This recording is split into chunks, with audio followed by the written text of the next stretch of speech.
he won Not worry about Facebook. I'm 30 some odd years Okay, ago. Okay. Okay, we're back live. We are live. Yeah, sorry about the delay. Thanks, Joe. We've had the roll call, and since the roll call, board member Mark Barnes has joined us, and I am now turning the meeting over to Eric to review our resolution and discuss. Thank you. What you have been provided today is a resolution authorizing the financing for the improvements that you all have been undertaking previously and are going to be doing so for a while yet. And in relation to the operating tax levy that was approved now almost 3 years ago. This is kind of the culmination of all of that work that you all have put in previously. So you have this resolution in front of you. I will come back to this document itself here in just a little bit, but I'm actually going to turn this over to Martin because he's the one that gets to tell you all the good news about the money that you're going to be receiving on February 24th. I just get to tell you about all of the documents that are in front of you. So Martin gets the exciting part here. So I'm going to turn that over to him, let him answer or give a little bit about what happened today and where you all ended up. And then I'll be back to finish this up. Awesome. Thanks, Eric. Yeah, I mean, what you're doing, combining all of the information and the documents and making everything legal is, I would say, just as important, if not more important. But thanks for all that help too.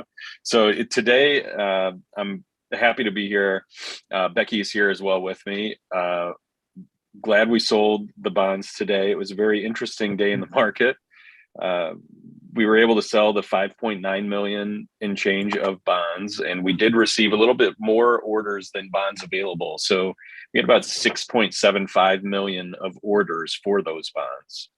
So some of the banks and different firms that put in orders were Commerce Bank. They probably bought the bulk of the bonds, and UMB Trust also purchased some bonds for different people's accounts that they work with as well.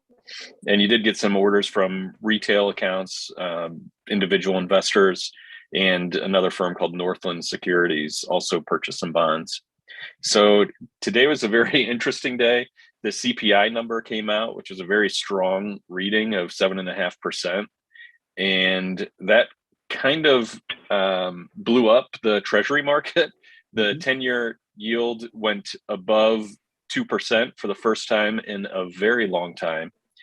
And that caused some concern, I guess, in the muni market as well. Across the board, municipal bond rates went up 5 basis points today. So it's not quite an exact correlation 1-to-1, but rates did go up at the end of the day.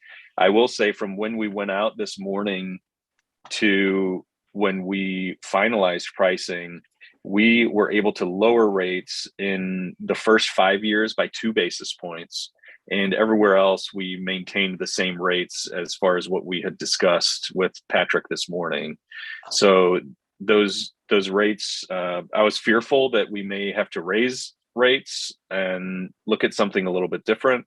But thankfully, we were able to receive those orders in particular to help get this taken care of and get us to the finish line. So your rates stayed the same from opening? Well, yes, they ended up the same from opening. So the rates for these bonds went actually down 2 basis points just in the first 5 years.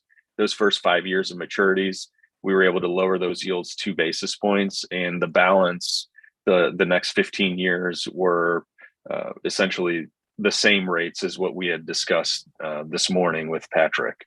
Because as a result of the meeting last night, we really had the 17-year option is what we had kind of put forward, just because we weren't sure which direction we were going to go, and we just had to market something. So our underwriter had said, if we go to the 20-year option in the morning, it's not a problem. We can update the rates and get that out there this morning. So we had that 20-year scenario updated early this morning in anticipation of going to the market. And for Sounds like good news. what you said, Mhm. are these commitments to buy the bonds from Commerce and UMA, or is this actually sales of those? Yeah, they are actual sales. So what happens in the bond pricing is we receive orders and indications from accounts first, and then we talk about the rates and say this is where we think we're going to be, and then after we set the pricing, then that's when we come back and say, okay, these are the results of where we are, and then our underwriter goes back to those accounts and says these are the final rates, and then they make allocations to fill those different orders. So those orders are set, and as of this afternoon, this morning about 11:20 or 11:30, that's when the rates were essentially set, just kind of in a holding pattern until they're officially approved at this meeting this evening. But yeah, it was a very good sale. And as Becky mentioned yesterday, the library did receive an underlying rating for these certificates at an A1 rating, which is a very good rating. It's 4 levels away from the highest rating of AAA.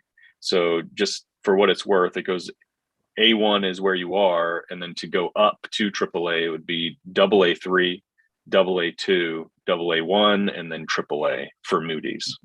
So you guys have a very strong credit rating. And again, Patrick and Kathleen and group did a great job putting the library's best foot forward, along with Keith Cole, who's the finance director at the city, and Gregory Rose, this city manager. They did great in helping with getting this done, because it was a different situation too, because the library's audit or the audit for the city includes the library kind of as a component unit, but you're also a standalone entity.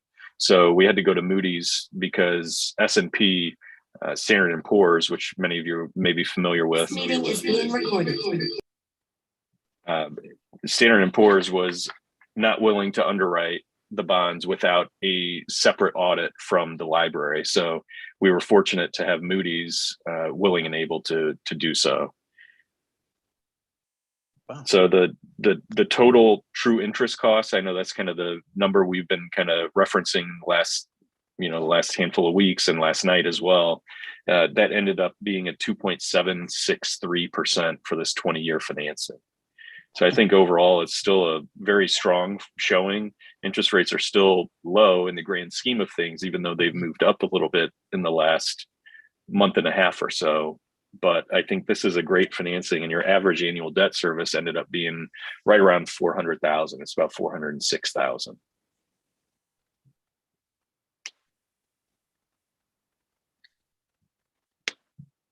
And yesterday it had been 405,000. Yeah, it's in that ballpark, right? And that was reflected rates as of about a week ago as well. So Okay. with interest rate movement over the past week, only having that average annual debt service go up $1,000 based on the interest rate movement, I think that's not too bad from our perspective, because rates have been moving the last week. Oh yeah, right. Thank you.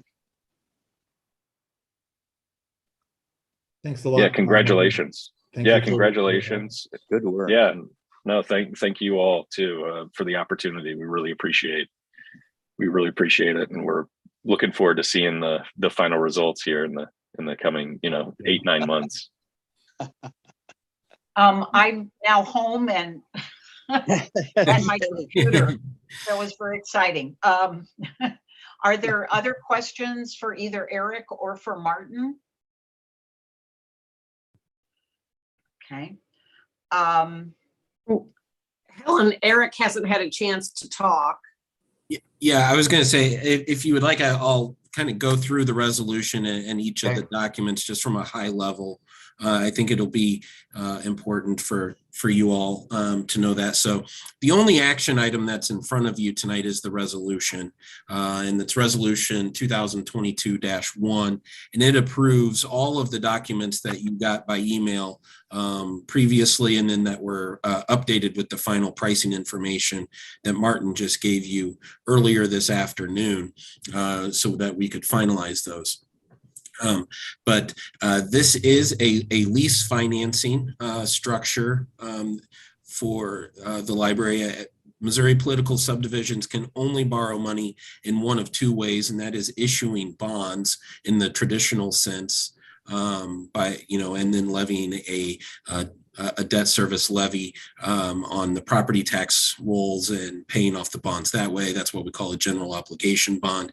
The other way is by way of a lease financing, whereby a certain piece of property of the library will serve as collateral.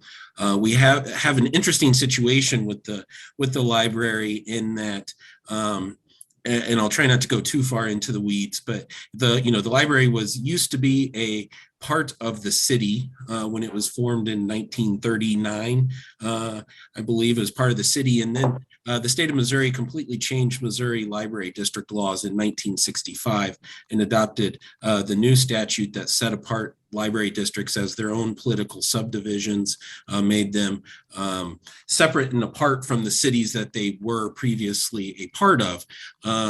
And so as part of all of that, the library building itself is technically actually still in the name of the city and hasn't been transferred over, and is, as you may recall, a handful of years ago, I can't remember now, citizens in University City adopted a charter amendment that said certain city buildings could not be leased, sold, given away, transferred, donated, or otherwise gotten rid of. And one of the buildings that was included in that was the library building itself. And so that kind of hamstrung us. We wanted to be good citizens and follow that the meaning of that proposition that was approved, even though I think there could be an argument that it doesn't actually apply to the library because you're a separate and distinct political subdivision, and that you do own the building that you are in, regardless of whose name it's in. But still, in keeping with the kind of spirit of that proposition, what we structured was what we call an equipment lease. So the only thing that is serving as collateral on this transaction is going to be the library's new HVAC unit, which is about $1.4 million of your $5.9 million. So that's the only thing that's serving as collateral. So if you would ever not pay on this lease, the only rights that a holder of this financing would have to come back against would be the HVAC system and not the building itself. So the building is never at risk, or anything like that. Is not being transferred, is not being sold, is not being leased, or anything with that. And so I think that's important to know and to understand, because I'm sure folks will be paying attention to that in University City, and will want to be sure that we're, everything is doing what you're supposed to do. So I wanted to make sure I pointed all of that out, as in case you all get phone calls or emails or whatever on that. So the first document that the resolution approves is the lease that sets out all of that. This is an annually renewable lease, so you will have to renew it every year. And in order to do so, all you do is include a line item in your budget to pay the debt service. And then that's considered renewal and appropriation of the next year's payments. The reason we do that is because technically a lease is not considered indebtedness in the state of Missouri, if you have the right to cancel it every year, because the only thing that you're on the hook for is that 1 year's worth of payment, and debt is actually a defined term in Missouri, legally a defined term, to be owing money in excess of 1 year, or in excess of 1 year's worth of revenues. So you're not meeting that definition because you only owe it for less than 1 year. And I think we talked about that way back at the start of this whole process. If you recall back to some of our earlier meetings in 2019, early 2020 for that. So I guess it would be early 2020 because it was before we all stopped seeing each other in person. So We've got some new board members here as well, so. yeah, so that's the lease, and that's Exhibit A. Exhibit B is the declaration of trust.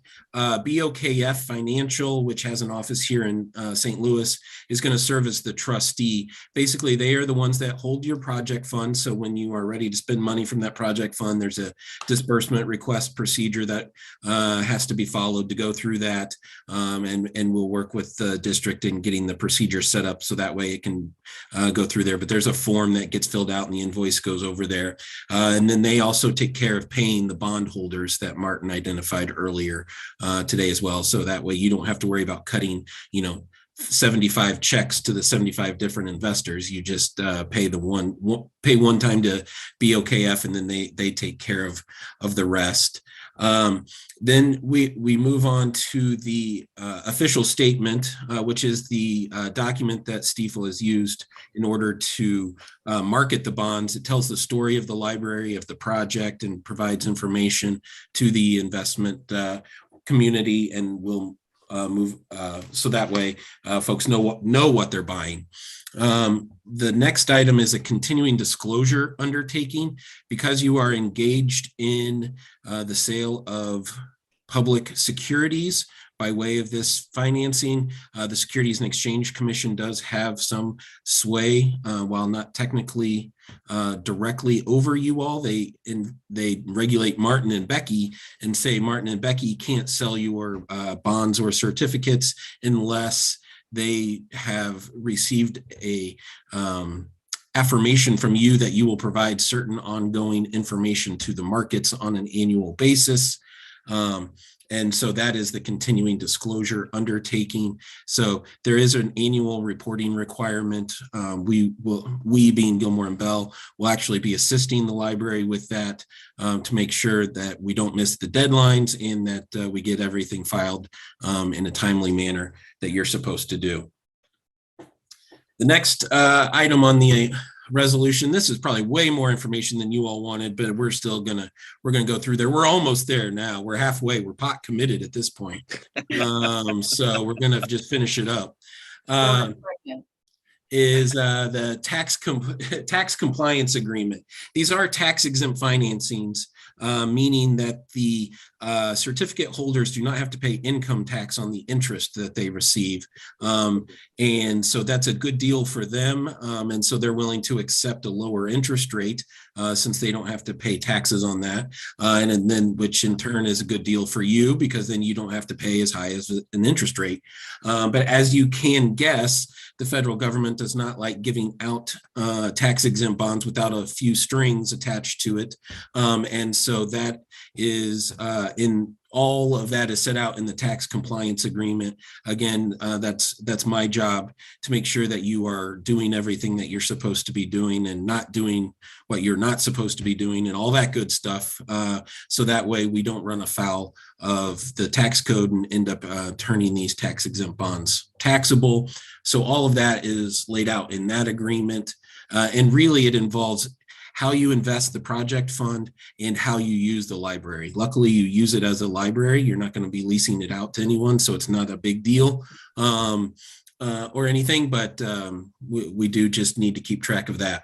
We got three more here. The next one is the certificate purchase agreement. That's probably, frankly, one of the more important documents that we're talking about today, because this is the contract between the district and Stiefel that locks in the rates that Stiefel got today. So once you approve the resolution, this document will actually be signed today. I believe Helen has the signature page for that.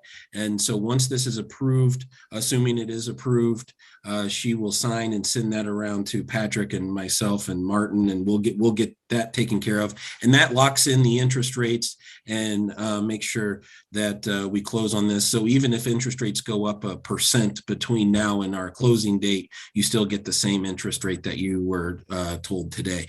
So that's an important document there. The next item is a tax and disclosure compliance procedure. As I mentioned, these are a tax exempt financing. And one of the things that we have to do is file an informational tax return with the IRS. It's IRS form 8038G. If you want to Google that and look at it just for fun, you can.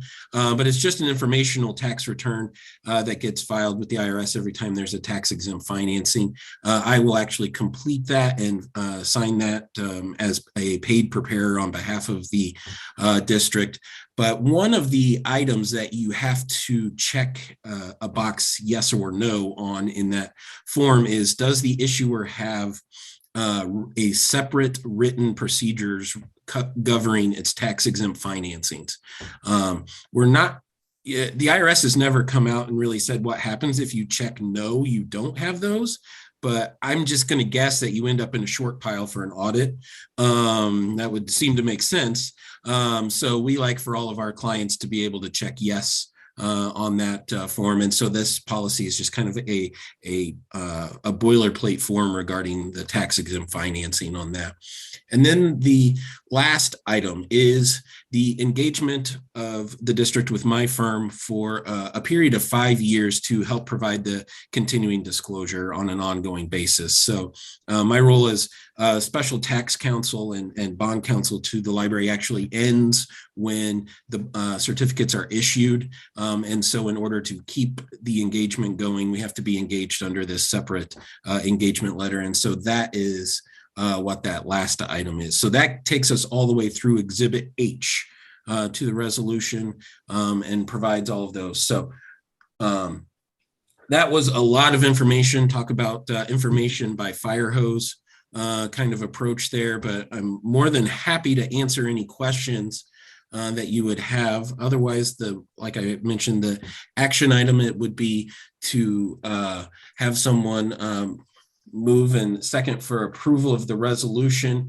which will just need to be read just the by title, which is the bold language at the very top, right underneath the resolution number for approval, and then we can go from there. But I'm more than happy to answer any questions. I have one, and just to clarify what you said, is that the HVAC system is the only collateral, and bondholders, Commerce Bank doesn't care. The fact that they're going to pay $6 million some odd dollars, and the only collateral they have is $1 million worth. I mean, it's fine with me. I think it's terrific. I love to get those terms, but they're just sure that the library is because of Moody's rating that it's all okay. Yeah, because of Moody's rating, because of your balance sheet that you have right now, because of the operating tax levy that was approved, and the fact that you're not trying to max out for your debt service, all of the increase from that, just looking at your financial position, from that, they are more than happy to just accept the HVAC system only as the collateral, and are willing to otherwise basically take it on your good word that you're going to make the payments. Okay. Does anyone else have questions, comments? Well, if not, I move. One question here. Yeah. One question. In the document that specifies the interest rate at 2.763, is the debt service calculated out $406,000 annually? Is the debt service calculated out and shown anywhere in these documents? Yes, it is. There is an exhibit to the lease, which is Exhibit A to your resolution, and then it ends up being Exhibit A to the lease, shows the entire debt service schedule, starting with the closing date of February 24th, and then all of your semi-annual payments. So you pay interest semi-annually, and you pay principal annually. So every April 15th, starting April 15th of 2023, you will make a principal payment, but your interest payments all will start on October 15th of 2022. Patrick is holding up that schedule. Oops. Yeah. it's not blurry. Patrick is holding that up. There we go. Yeah, it's in the lease purchase agreement document at the back. So the total of the principal payment, April 15th, and then the interest payment later, totals up to how much? 406,000 and what? Well, let's see. And we've got, that's laid out year by year too, in one of the other documents, right? Or that was in the document. That from was in Martin today. Martin's. Yeah, that's in Martin's number, and it'll actually be in the final official statement when that is prepared. But your annual debt service ranges from roughly $404,000 up to $408,000. Just get on a on a given year, just based on interest rates and everything like that. I want to point out you pointed to the 2.76 interest rate number that was in, and that's in the tax compliance agreement, and that is what we call the bond yield.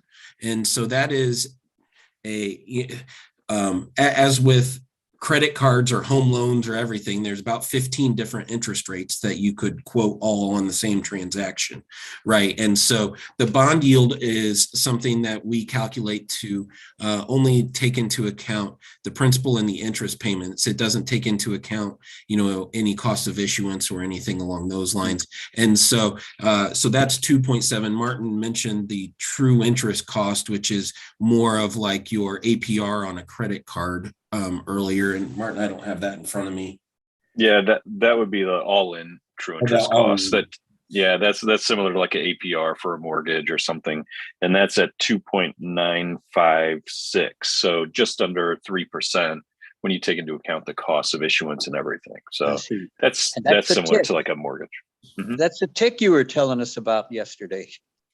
Yeah, that one's the all-in tick that takes into account all of the costs, and then the other one is just the true interest cost, which just takes into account, certain aspects. So the premium, and then also our fee as well. So, okay, thank you. And it's all laid out in what Patrick showed us. Yep. Thank you very much. Hey, I appreciate it. Let me, before a motion is made, let me just read the title of the document. A resolution authorizing the City of University City Municipal Library District to enter into a lease purchase transaction, the proceeds of which will be used to finance the costs of acquiring, constructing, reconstructing, remodeling, equipping, furnishing, and otherwise improving its library facility, and approving the execution of certain documents in connection therewith. The entire resolution will be in the minutes of this meeting. I move approval of resolution number 2022-01. -1.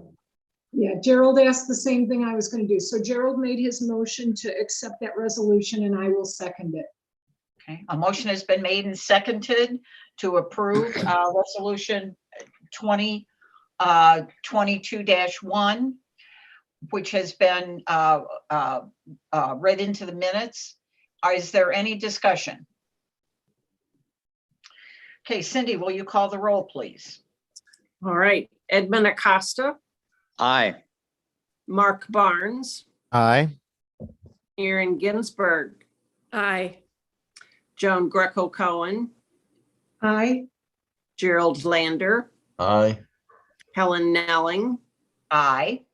Kathleen Simpson, Aye. and Cindy Zerwas, aye. Okay, the motion carries. The resolution has been adopted. We're in business. Break out the champagne. Yay. And many, many thanks to the board members, to the Woo-hoo. Patrick and all his staff, to the financial people, to the legal people, everybody who put this together. And I'm glad I don't have to read every document. And Patrick, let's make sure that the HVAC system is secure. So yes, please. if somebody stole it, we'd be in big trouble. Yeah. Yeah. Is it gonna be on the top? Is the Wow. new one gonna be on the top of the It'll be on building? the roof, so it'll be. Oh, so somebody with a crane could get it for the copper. Yeah. No Uh, copper thieves. There being no other business before the board, do I have a motion to adjourn? So move. I'll make that motion. All right, we are adjourned. Everybody, Wow. thank you. Oh my Just for the God, you record, guys, we did it. Glad you made it We safely home, didn't do it, Helen. you guys did it. This is great. Beautiful. Great. Wonderful. Congratulations. Thanks, everyone. Thank you. Thank you. Just for the record, Thank there you, were no guys. public questions or comments that we received before the meeting today. I forgot to bring that up, so. Okay. Thank you for including that. Thanks, everybody. Good night, everybody. Thanks. Thank you. This Thank is you. Thank great. you. Bye. Have a good Bye. night. Thank you Bye. very much. Congratulations. I know. Bye.